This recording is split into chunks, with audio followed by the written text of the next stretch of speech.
সাবেক বিদ্যুৎ প্রতিমন্ত্রী নসরুল হামিদ বিপুর মালিকানাধীন প্রিয় প্রাঙ্গণ ভবনে অভিযান চালিয়ে ১,৫১,৩০০ টাকা জব্দ করেছে পুলিশ। উদ্ধার করা হয়েছে একটি রিভলভার সহ ৫০ রাউন্ড গুলি।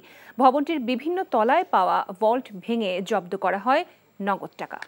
রিপোর্টে আরও জানাচ্ছেন শফি মাহমুদ সাগর। কারি কারি টাকা, ড্রয়ার খুলতেই বেরিয়ে আসে একের পর এক বান্ডেল। তখনও সবার কৌতূহলী চোখ টাকা রাখার ভল্টে। স্টিলের এসব ভল্ট ভাঙতে আনা হয় হাতুড়ি, শাবল আর ওয়েল্ডিং মেশিন। সাবেক বিদ্যুৎ ও জ্বালানি প্রতিমন্ত্রী নসরুল হামিদ বিপুর পারিবারিক ব্যবসা প্রতিষ্ঠানের কয়েকটি ফ্লোর থেকে পাওয়া যায় এসব ভল্ট। শেষ পর্যন্ত ফায়ার সার্ভিসের সহায়তায় ভাঙা হয় টাকা রাখার আধুনিক সিন্দুকগুলো। বনানীতে প্রিয় প্রাঙ্গণ ভবনটি মঙ্গলবার রাত থেকেই ঘিরে রাখে সেনাবাহিনী, আর অবৈধ সম্পদের খোঁজে অভিযান চালায় আইন শৃঙ্খলা রক্ষাকারী বাহিনী। প্রচুর পরিমাণ টাকা আছে এবং এই সন্দেহজনক কার্যক্রমের বেসিসেই আসলে আমাদের এই কার্যক্রমটা করা।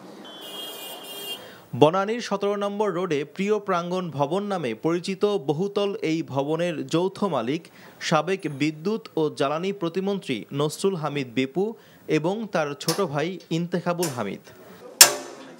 100% ওয়ে ছিল যে এখান থেকে আসলে শত শত কোটি টাকা এখানে ছিল কিনা, এখান থেকে বেরোচ্ছে কিনা বের করার। সেটা না করে রাতের আধারে এসে একটা অফিসকে এভাবে ধ্বংস করে একদম শ্মশান করে দিয়ে বিভিন্ন খামে খামে সব মিলে ৭৫ লক্ষ টাকা বা ১,৭৫ লক্ষ বা ১ কোটি টাকা পাওয়া গেছে। তো বিভিন্ন কর্মকর্তা টেবিল মিলা একটা কোম্পানি চালাতে গেলে এই পরিমাণ অর্থ যে কোনো প্রতিষ্ঠানেই থাকে। টাকা ও টাকার ভল্ট ছাড়াও হামিদ গ্রুপের অফিস থেকে উদ্ধার করা হয় একটি রিভলভার ও ৫০ রাউন্ড গুলি। যখন দেখি যে ওনারা আমাদের সাহায্য করছে না দরজা খোলার বিষয়ে, তখন এক পর্যায়ে একটু জোর করেই দরজা খুলতে হয়েছে। তারপরে অনেকক্ষণ ওয়েট করলাম, উনি বলতেছে খুঁজতেছি। তারপরে শেষমেশ আমরা নিজেদের কাটার বা এই ধরনের ওয়েল্ডিংয়ের কাজ যারা করে ওদের মাধ্যমে খুঁজে টুজে এনে তারপরে আমরা ভল্ট ভাঙি। পুলিশ জানায় উদ্ধার করা টাকা এবং অস্ত্র অবৈধ কিনা তা খতিয়ে দেখা হচ্ছে।